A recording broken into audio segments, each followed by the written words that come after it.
Olá! No vídeo de hoje começaremos um tópico novo relacionado com essa imagem, a fonte de energia que movimenta essa máquina que funciona com um acréscimo de temperatura e principalmente associado com o calor que esse carvão lhe fornece a esse meio para realizar algum trabalho mecânico. Esse é o tópico principal da nossa aula de hoje e do ramo da física que analisaremos, que chama-se termodinâmica. A diferença entre calor e temperatura, segundo o que tínhamos visto anteriormente, o calor e a temperatura são palavras ambíguas no nosso dia a dia. Podemos dizer que estamos com calor quando temos uma temperatura alta e, dependendo do dia tão quente, poderíamos fazer uma aproximação ao ventilador para esperar que a brisa nos refresque. Mas, por outro lado, os cachorros também fazem uma troca desse calor com o meio ambiente mediante a sua língua, dilatando-a e respirando-a em ressonância para poder trocar calor com o meio e desabafar esse acréscimo de temperatura que tenha. Mas as pessoas conseguimos trocar muito mais fácil o calor, ou pelo menos transferir esse acréscimo de temperatura que temos mediante nossa dermis, sudando em todo o nosso corpo e por essa principal diferença de uma pessoa e de um cachorro, você consegue fazer uma maratona, que no ano de 2018, 16 de setembro, esse keniata quebrou o recorde da maratona de Berlim, e quebrou o recorde mundial de fazer uma maratona em 2 horas, 1 minuto com 39 segundos. Mas, enfim, em si, qual a diferença entre calor e temperatura? O que oferece uma lareira ou uma fogueira, uma ignição de algum combustível em relação a essa medida de temperatura? Nessa cidade específica, Porto União da Vitória, no ano 2013, caiu neve. Mas caiu tanta neve que fazia que o termômetro experimentasse frio. Mas isso é uma palavra muito coloquial. Mas por que nos dias frios de inverno ficamos mais próximos das fontes térmicas para esquentar-nos ou para ficar mais amenos ou para não passar tanto frio? Que oferece as fontes térmicas para nos esquentar e para aumentar a temperatura do ambiente ou a nossa temperatura? Que tem essa lareira para nos oferecer ou para oferecer-nos? Além da iluminação, a outra classe de informação, a outra classe de grandeza física associada com essa transferência, que é justamente o fogo. Mas o fogo é um processo de combustão. Fora do fogo, há uma classe de informação que nos permite aumentar a temperatura. Mas principalmente podemos associar esse acréscimo de temperatura com os 3 estados da matéria, seja o estado sólido, líquido e gasoso, onde a substância mais notória do nosso dia a dia é a água, e mediante a água, com os 3 estados possíveis em diferentes temperaturas, sabemos por nossa intuição que o estado sólido, os cubos de gelo, é uma temperatura menor que 0 graus centígrados, o líquido está entre 0 e 100 graus centígrados sobre o nível do mar. Se fosse uma maior altitude, essa temperatura diminui sutilmente com a altura. E no estado gasoso, quando a energia que tem essa substância é tão grande que muda de estado, ou recebe tanto calor como tínhamos analisado anteriormente, que é uma mudança de estado líquido para gasoso. Mas principalmente é isso, energia. Que classe de energia possui a substância que faz mudar o seu estado sólido para líquido e de líquido para gasoso? Como poder associar essa mudança de estados relacionada com a temperatura e com o calor que recebe? Pois principalmente um sólido tem um volume, um formato definido. Um líquido tem um volume definido, não tem formato. Tem formato de hipótese, recipiente. Mas um gás tem nada, não tem volume e também não tem formato definido. Tem um formato de botejão e volume do botejão. Mas como poder caracterizar essa mudança de estados que por nossa intuição sabemos que está associada com um acréscimo de temperatura? Então, hoje veremos justamente isso, como poder relacionar isso, mas principalmente com o calor, porque já tínhamos analisado anteriormente que o calor poderá ser transferido mediante irradiação, sem fazer contato direto com uma fonte térmica, pelo processo de convecção, onde há mudanças de massas e localizações espaciais, onde transferem essa energia térmica e, portanto, há um fluxo de massa, que chama-se um fluxo de convecção, onde explicaria esse princípio ou porquê há que localizar o ar-condicionado na parte superior de uma sala para que o ar frio desça e o ar quente seja succionado e posteriormente resfriado para fazer o ciclo inteiro, e também porque no inverno a ideia de esquentar um local, uma sala, o mais importante é pôr o radiador na parte inferior, ou esse elemento que faz a troca de calor, esse radiador elétrico ou de gás, que faz a troca de calor com o ambiente, para que o ar frio que está muito mais denso seja esquentado e eleve-se mediante o processo de convecção, havendo um fluxo de calor contínuo com uma movimentação de uma massa de ar. Por outro lado, está o terceiro processo de transferência de calor, que é a condução. Por nossa intuição, sabemos que uma frigideira de ovo, se não tem a haste isolada, não se esquentará a mão depois de algum tempo que esse calor, essa fonte térmica, seja transferida para os diferentes elementos desse material. E, em resumo, os três processos de transferência de calor, com uma fogueira, está a irradiação a uma determinada distância, sentimos mediante nossa dermis o calor que essa fonte térmica possui, a convecção, a massa de ar em ascensão, e a condução, fazendo um contato direto com essa fonte térmica. Mas sempre há um sentido para o fluxo de calor, sempre o calor irá do elemento de maior temperatura para o elemento de menor temperatura. Nunca o caso contrário, pois se diz que a temperatura é a maneira macroscópica de caracterizar a energia cinética que possui as moléculas ou os elementos que compõem essa substância, seja átomos ou moléculas. Ou seja, que um objeto que apresenta uma maior energia cinética coletiva, portanto, macroscopicamente representa-se com uma maior temperatura. Ou seja, que dissipa parte da sua energia cinética para o objeto que tem menos, implicando que haja uma troca de calor, uma transferência de energia. Mas como poder chegar nessa conclusão? Principalmente, houve a necessidade de definir a lei zero da termodinâmica, a lei do equilíbrio térmico. Por que chama-se lei zero? Curiosamente, tinham-se estabelecido historicamente a primeira, a segunda e a terceira lei da termodinâmica, e reparou-se que haveria uma lei mais fundamental que essas três. E para remediar o erro de nomenclatura ou de referência, decidiu-se por nomeá-la como lei zero da termodinâmica para ser mais fundamental que a primeira, que a segunda e da terceira. A lei zero, ou a lei do equilíbrio térmico, consiste na seguinte ideia.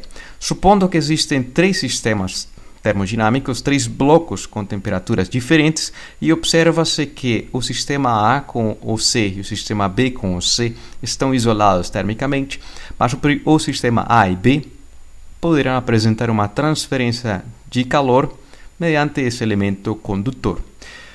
Atingindo o equilíbrio térmico, ou seja, não havendo mais transferência de calor, ambos objetos estando à mesma temperatura, prossegue-se a fazer o seguinte processo: separá-los, deixá-los com material isolante para que, em virtude de ter a mesma temperatura, já estão sem transferência de calor, mas ainda assim garante-se que não haja transferência de calor.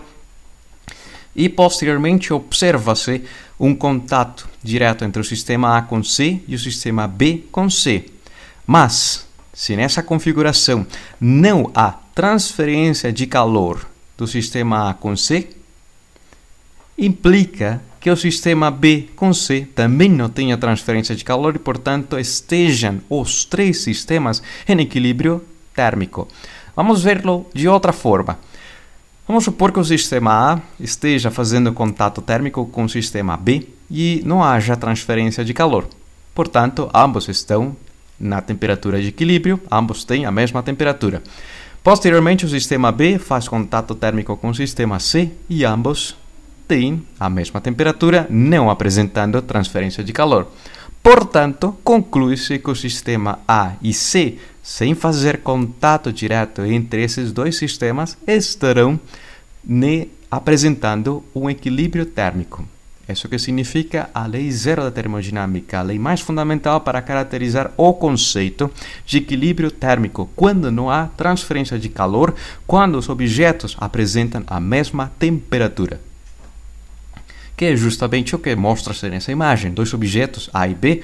O objeto A que tem maior temperatura, implicando que tem uma maior energia cinética coletiva de todos os elementos que constituem esse sistema, átomos, moléculas ou a rede cristalina, suas vibrações possíveis que possua, mas com um objeto com a menor energia cinética, portanto, macroscopicamente, com uma menor temperatura.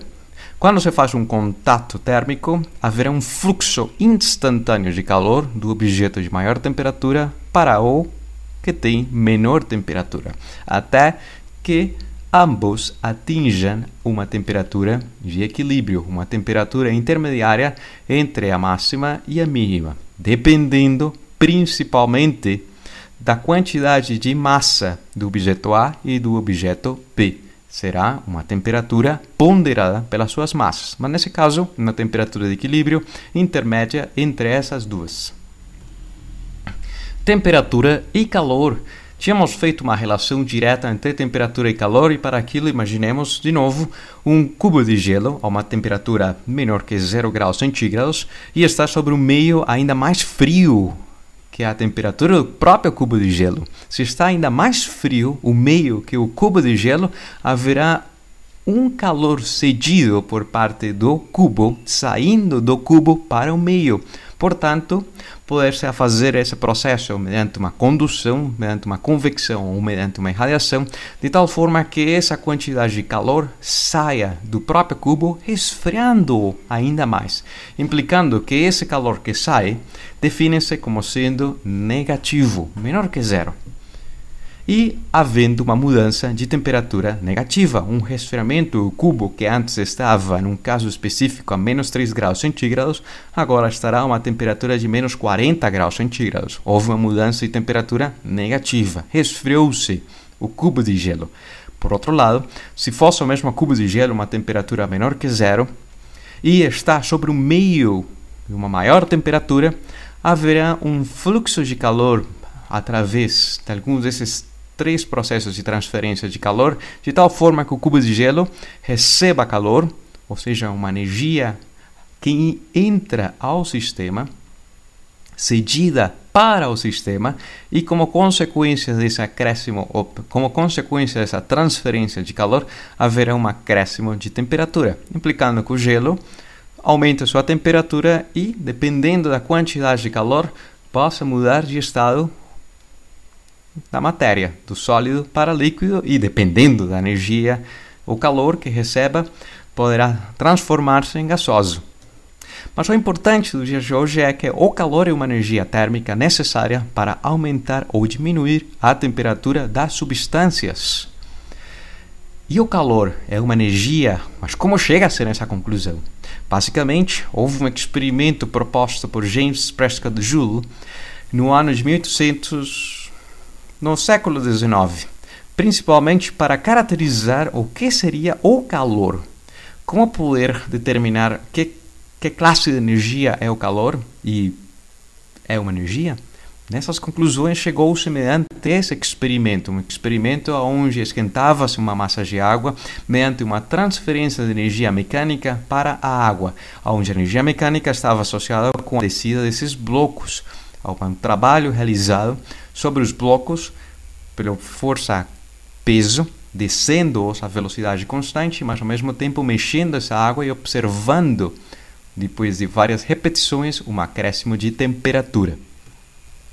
O experimento de James Prescott Joule mostrou uma relação direta entre as energias conhecidas, as energias mecânicas, as energias que tínhamos estudado anteriormente, a energia potencial gravitacional, a energia associada com o peso do objeto a uma determinada altura, respeito a um referencial de altura, e a energia cinética, a energia associada ao movimento desse objeto. que poderia descer com velocidade constante, mas ainda assim apresentando uma energia associada ao seu estado de movimento.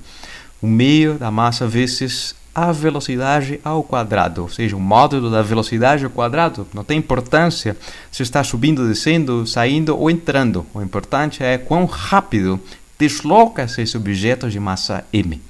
E essa informação é energética, energia cinética e energia potencial gravitacional. Mas esse acréscimo de temperatura, mediante esse trabalho realizado pelo peso ao descer essa massa e movimentar esse eixo para chacoalhar ou misturar ou movimentar essa massa de água e registrar um acréscimo de temperatura, é equivalente a ter uma fonte térmica.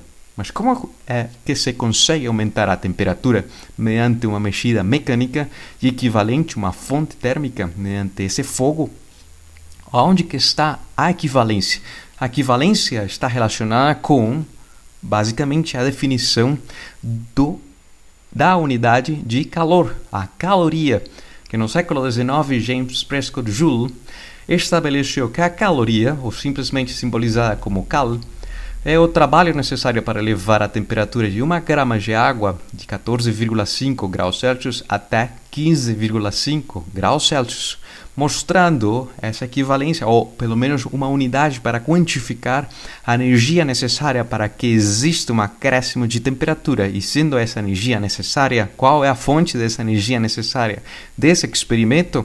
A resposta está associada com o trabalho mecânico, o trabalho realizado pela força-peso ao descer esses blocos uma determinada altura h, implicando que uma caloria seja equivalente a 4,186 joules, ou, por sua definição, uma caloria é muito pequena. No nosso dia a dia, temos que a informação nutricional, alimentícia, dos objetos, ou dos alimentos que consumimos, nos fornecem, para nosso metabolismo, uma quantidade de energia bem maior que uma caloria. Portanto, usamos um prefixo de grandeza, ou usa-se um prefixo de grandeza para relacionar 1000 vezes o valor da caloria. Uma quilocaloria sendo equivalente a 4,186 kilojoules, ou kilojoules no português. Primeiro, esse experimento mostrou principalmente uma extensão da lei da conservação da energia.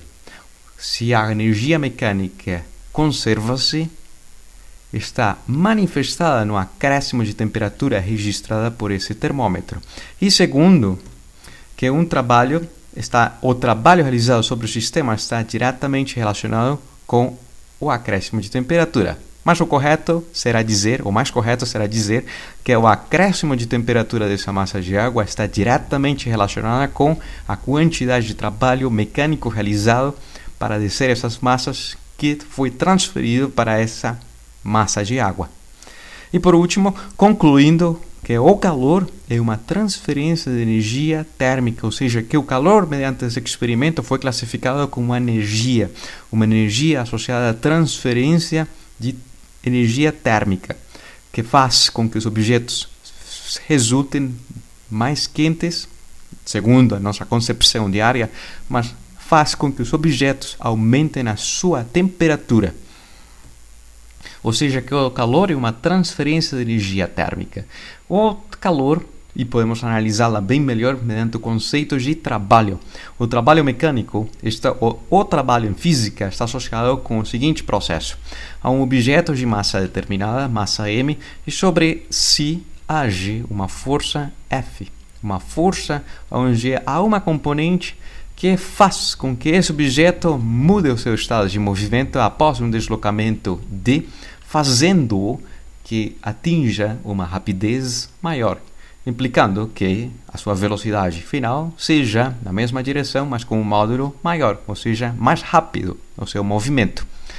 Mediante esse raciocínio, tínhamos concluído que há uma informação conservada, e essa informação é um teorema, o teorema do trabalho da energia cinética, onde a quantidade de trabalho realizado pela força F sobre esse objeto ao longo dessa distância D, está diretamente relacionada com a mudança do seu estado de movimento e representado o seu estado de movimento mediante a energia cinética, ou seja, a mudança da energia cinética na configuração final em relação ao seu estado de movimento inicial. Partiu com uma velocidade baixa, mas finalizou com uma velocidade alta, implicando que é um trabalho realizado por essa força, a força responsável para mudar o estado de movimento. E para aquilo comencemos com o exercício número 1, que diz, reproduzindo o experimento de Joule, pendurando-lhe uma massa de meia quilograma, ou 0,50 kg, como observa-se nessa imagem, a qual desce uma velocidade constante, a quantidade de água contida no recipiente isolado, o isolante do recipiente que está isolado do meio ambiente, é de 250 gramas. Determinar o acréscimo de temperatura da massa de água uma vez que a massa tenha descido, ou seja, a massa alaranjada tenha descido uma distância de 2 metros de altura, sabendo que o calor específico da água é de 1 caloria por grama por grau Celsius. E para analisar esse fenômeno, mediante esses valores específicos, existe a informação relacionada com o calor específico da água, que significa que faz alusão à quantidade de energia que deverá ser transferida, energia térmica transferida, quantidade de calor a ser ministrado para que uma massa de água de 1 grama apresente uma variação de 1 grau centígrado da sua temperatura. É o calor específico da água. Dessa forma, o calor específico da água expresso em unidades de energia, calorias, mas não unidades de energia do Sistema Internacional de Unidades, poder-se a transformar a caloria mediante a equivalência em Joule, implicando que também a grama seja expressa em quilogramas para a quantidade de massa de um objeto no Sistema Internacional de Unidades, tem-se que algumas unidades simplificam-se e, portanto, o calor específico da água expressa-se como 4,186 vezes 10 a terceira potência joules por quilograma por grau Celsius. Dessa forma, o calor específico da água, por sua definição, representa-se mediante a razão da quantidade de calor necessário para que essa massa de água apresente uma determinada variação de temperatura.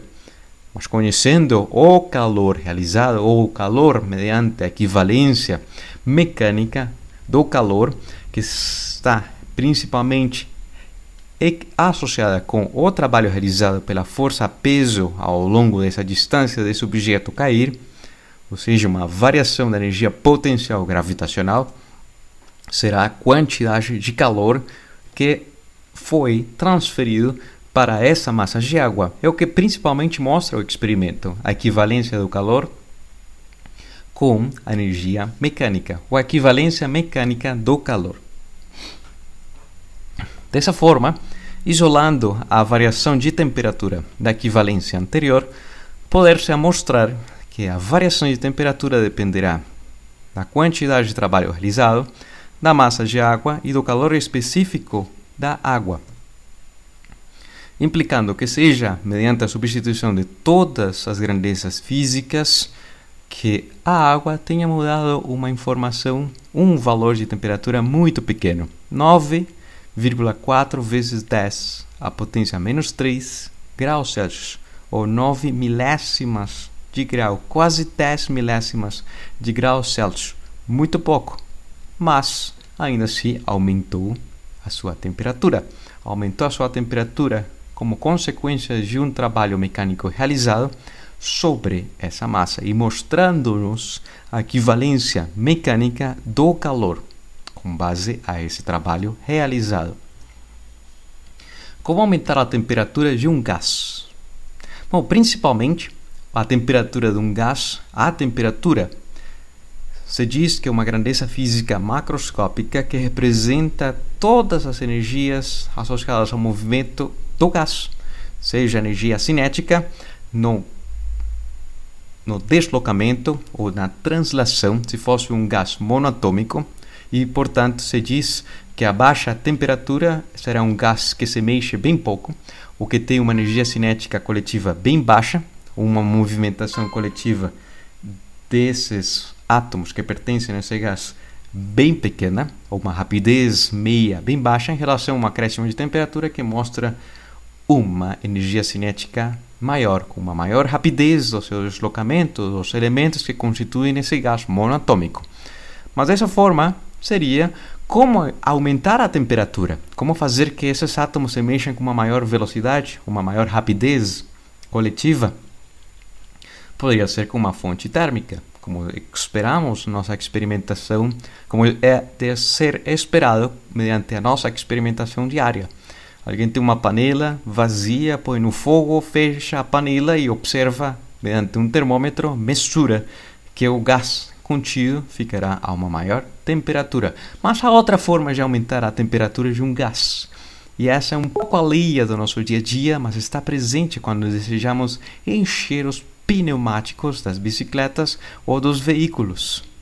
Quando se faz um trabalho mecânico sobre o gás, quando se comprime esse gás, diminuindo-lhe o seu volume, no qual é contido, e dessa forma há uma maior agitação do gás, e como consequência dessa maior agitação, coletivamente e macroscopicamente registra-se um acréscimo de temperatura.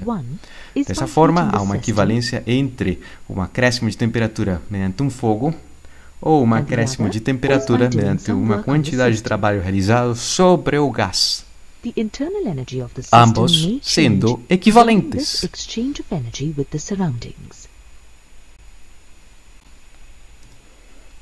E energia interna. Então, para não entrar em discussões, os físicos e a comunidade física do mundo chegou à conclusão que todas as manifestações de energia cinética não simplesmente de translação para um gás monatômico que poder se representar pictoricamente mediante esses pontos no espaço que deslocam-se e batem na superfície do contenedor que o mantém preso ou confinado, apresentando as variáveis termodinâmicas de pressão, volume e temperatura. A energia cinética de translação é uma possível manifestação desses pontos, mas de não ser gases monatômicos, poderiam ser gases biatômicos, apresentando movimentos de rotação quando colidem, além da translação, e movimentos de vibração, e podendo ser estruturas atômicas mais complexas de 3, 4, 5 ou mais átomos ligados quimicamente. E dessa forma, nesse caso, o sistema B terá outra pressão, outro volume e outra temperatura. Mas todas essas possíveis manifestações de energia cinética de translação, como o sistema A e o sistema B, que tem translação, rotação e vibração, todas essas somas coletivas possíveis de manifestações de energia cinética interpretam-se e definem-se como sendo a energia interna que esse gás possui, ou essa substância termodinâmica possui.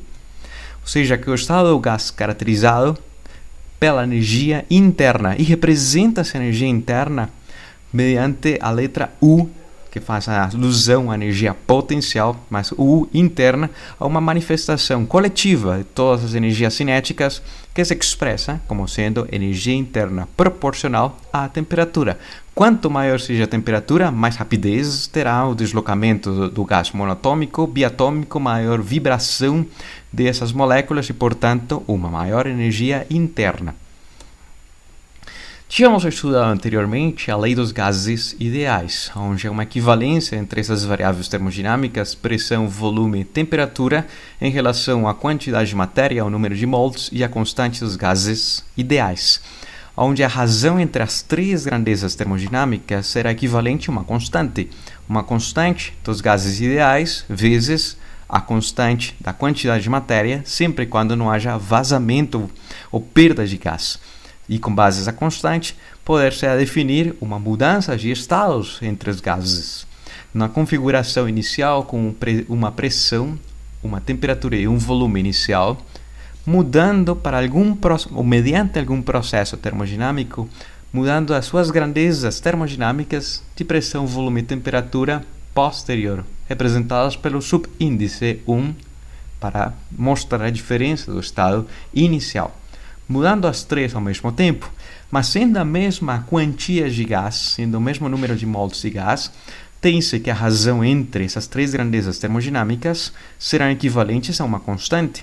E sendo o mesmo gás transformado, essa mesma constante poder-se expressar sendo equivalente mediante a razão das três grandezas termodinâmicas finais. Portanto, sendo equivalente o primeiro ao terceiro, tem-se uma equivalência, uma equação que nos permitirá relacionar a mudança das grandezas termodinâmicas com a mudança de estados termodinâmicos, nesse caso mediante essa transformação. Outra forma alternativa de representar essa equivalência será quase que constituir uma palavra, passando as temperaturas para os numeradores. Tem-se à esquerda o pivito povote, onde o i faz alusão ao estado final e o seria o zero ao estado inicial. Mas se é uma informação que muda dessa transformação de gases ideais, está associado principalmente com a temperatura, a pressão e o volume. Mas há uma nova que estamos analisando nos dias de hoje, e é a variação da sua energia interna do estado inicial para o estado final. Mas o importante será analisar e descrever a variação de energia interna do estado final em relação ao estado inicial. Quanto mudou? Se mudou a temperatura, portanto mudou seu estado de energia interna, mudou a energia cinética coletiva que essas moléculas em média apresentam, esses átomos em média apresentam. Ou seja, que a variação de energia interna do estado inicial e final nos diria que aumentou no caso em que há um trabalho realizado sobre o sistema, implicando que haja uma absorção de calor, implicando que haja um acréscimo de temperatura, e há uma diminuição, ou por outro lado, haveria uma diminuição da sua energia interna quando o gás realiza um trabalho, quando o gás expande-se, movimentando alguma membrana ou alguma superfície que o limita o seu volume. Mas também poderia ser quando o gás cede calor para o ambiente, há uma transferência de calor, há uma energia térmica que sai do gás. Mas como poder relacionar essas três grandezas que tínhamos estudado? A mudança da variação da energia cinética, da energia interna, o trabalho realizado e o calor. Como poder relacionar essas três grandezas físicas, essas três grandezas termodinâmicas para um processo mediante um gás ideal? A resposta está principalmente relacionada com a análise do trabalho sobre um gás. Para isso, usaremos essa imagem onde há um gás que faz uma mudança à temperatura constante, implicando que haja uma expansão do gás, movimentando esse gás, um êmbolo, ou esse pistão, mediante ou como consequência de uma absorção de calor. Fazendo uma força, o gás expande-se e essa força sobre essa superfície interpreta-se mediante uma grandeza termodinâmica que é conhecida como a pressão. Mas vamos analisar alternativamente o caso do trabalho realizado por uma força. Nesse caso, suponhamos que essa quantidade de trabalho realizado é uma força constante, implicando que seja a força expressa mediante a pressão vezes a área. Se a pressão é a razão de força por área, então a força expressa-se como pressão vezes área e distância, esse deslocamento apresentado por esse pistão. Ou seja, que a pressão vezes área vezes deslocamento seria o trabalho realizado pela expansão do gás, movimentando essa membrana, movimentando esse êmbolo, esse pistão, implicando que a área vezes o deslocamento, ou a superfície do pistão vezes quanto deslocou-se, está associado com a mudança do volume que expandiu-se. E esse volume, essa variação de volume, implicará que se a pressão acontece nessa mudança de estado de forma constante, isobárica, o trabalho poder-se expressar como sendo a pressão vezes mudança de volume. Não obstante, é um caso muito particular pelo fato que não haveria mudança de energia interna, pois nesse caso específico, alternativo, tem-se uma temperatura constante. E se a temperatura é constante, não há mudança de energia interna, não há como aumentar ou diminuir a energia associada ao movimento dos elementos que constituem esse gás, ou seja, os átomos e as moléculas. Portanto, todo o trabalho mecânico que o gás realiza será equivalente à quantidade de calor que será inserido para o sistema. E a pressão, para analisá-la de forma mais correta, a pressão variada, se esse gás expande-se com uma temperatura constante em um processo isotérmico, a pressão dependerá do volume. Mas como poder analisar o processo em si? Primeiro, suponhamos que é uma variação infinitesimal de volume, uma expansão muito pequena, e essa variação muito pequena implicará em uma quantidade infinitesimal de trabalho realizado. Mas a soma coletiva de todos esses infinitésimos de trabalho nos fazem a alusão de ter o trabalho total realizado quando o gás muda do volume inicial para o volume final. Em outras palavras, um processo de integração, conhecendo a função que denota a pressão em relação ao volume, variando o volume do gás. Num processo isotérmico, o gás expande-se e a temperatura permanece constante, mas há um calor inserido para o gás e expande-se por completo. Quando realiza-se esse processo de integração desde o estado inicial para o estado final, matematicamente interpreta-se o trabalho, mas fisicamente será equivalente à área por embaixo da curva. O trabalho positivo pelo fato que houve um acréscimo de volume, o gás expandiu-se e essa expansão do gás será aproveitada para movimentar uma máquina que funciona principalmente para movimentar uma locomotiva. O gás em expansão movimenta um pistão e esse pistão faz um trabalho de deslocar ou começar o processo de rotação das rodas da tração e movimentando por completo a locomotiva nesse processo isotérmico. Ou seja, que a quantidade de trabalho realizado implicaria fisicamente e matematicamente essa área por embaixo da curva nesse processo de expansão. Que após de fazer as contas ou resolver o processo de integração, chega-se que se o trabalho ou a pressão em relação ao volume num processo isotérmico expressa-se mediante essa equivalência dos gases ideais, tem-se que o trabalho, a quantidade de trabalho realizado, será equivalente ao número de mols, a constante dos gases ideais, a temperatura a qual o gás expandiu-se, constante, vezes o logaritmo natural da razão dos volumes, sendo o volume final maior que o volume inicial. Portanto, será um número maior que 1. E o logaritmo natural de um número maior que 1 é um número positivo, um trabalho positivo que mostra a expansão desse gás ideal. Mas, por outro lado, há um trabalho associado a um gás num processo onde não há transferência de calor. É um processo adiabático. Se a quantidade de calor que entra ou que sai do gás é igual a 0 joules, implicaria que seja um cilindro isolado termicamente do ambiente, onde um gás expande-se. Mas de onde vem a energia necessária para essa expansão, para movimentar essa membrana, esse limitante físico que contém o gás nesse recipiente? E esse gráfico nos mostra que a curva de uma expansão isotérmica é diferente de uma expansão adiabática. A expansão adiabática implicará que o gás resfria-se, atingindo uma temperatura menor à temperatura inicial.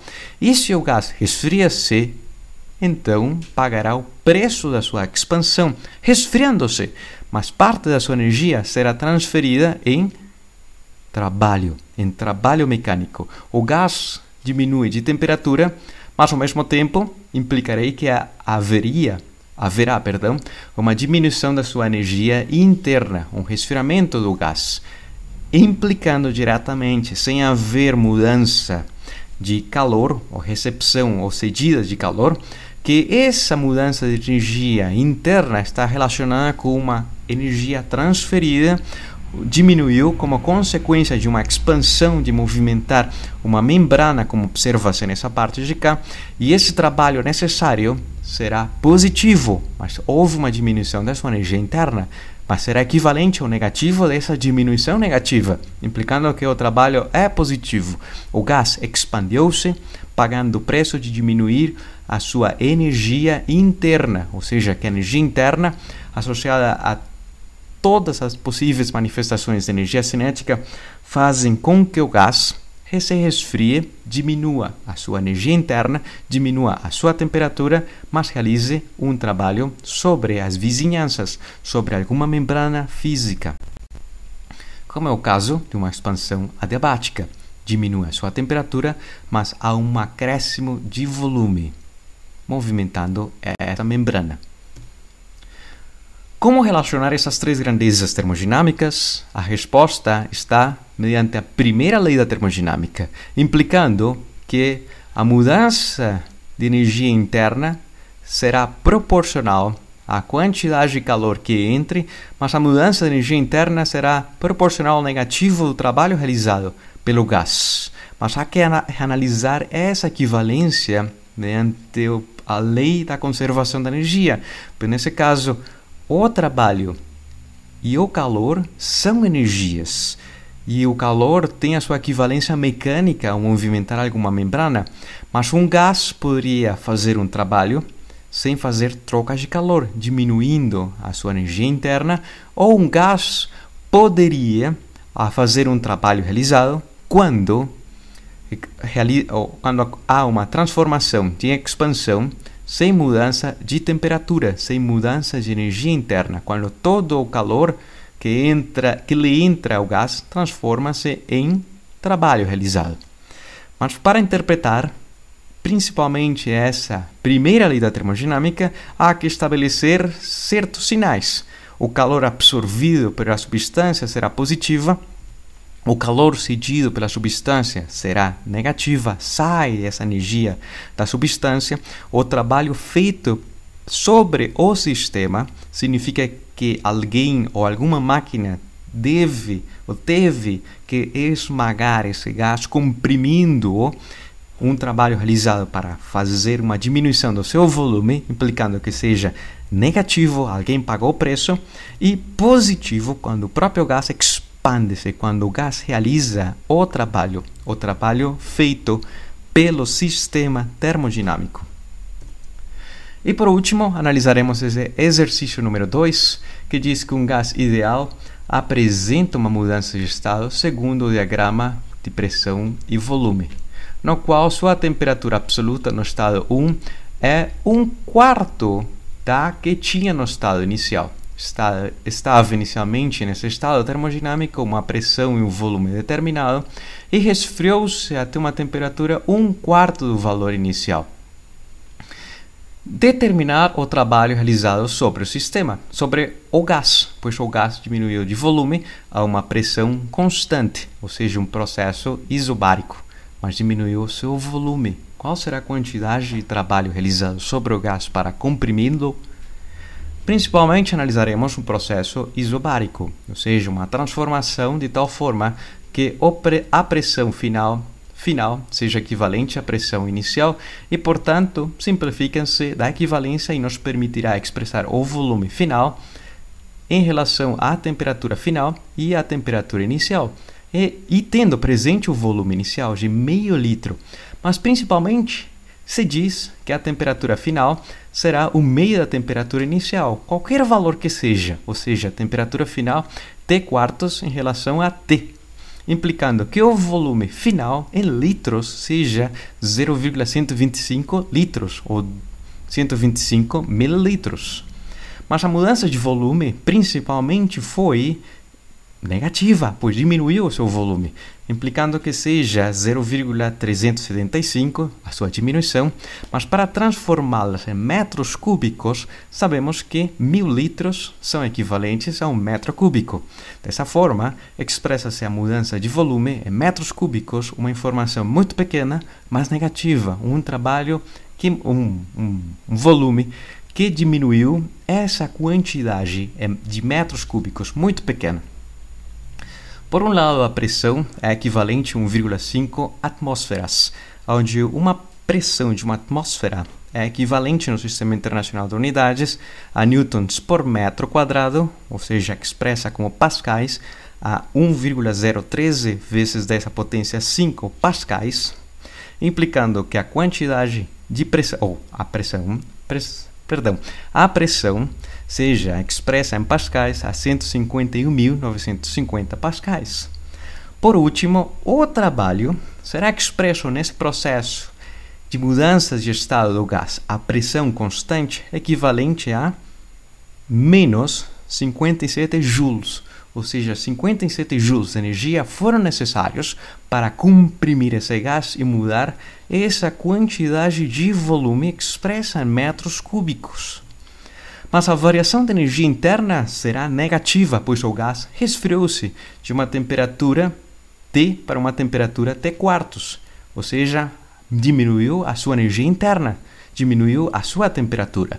Mediante a primeira lei da termodinâmica e tendo presente o sinal do trabalho sendo negativo e a diminuição da sua energia interna sendo negativa, mediante a equivalência da primeira lei da termodinâmica, poderíamos concluir que o sinal do calor que esse gás apresentou será negativo, ou seja, o trabalho realizado sobre o gás foi feito, mas resfriou-se e essa energia que foi feita foi cedida para o ambiente. O calor saiu do próprio gás. Se me faço entender com essa interpretação, finalizamos a aula de hoje e nos vemos numa próxima.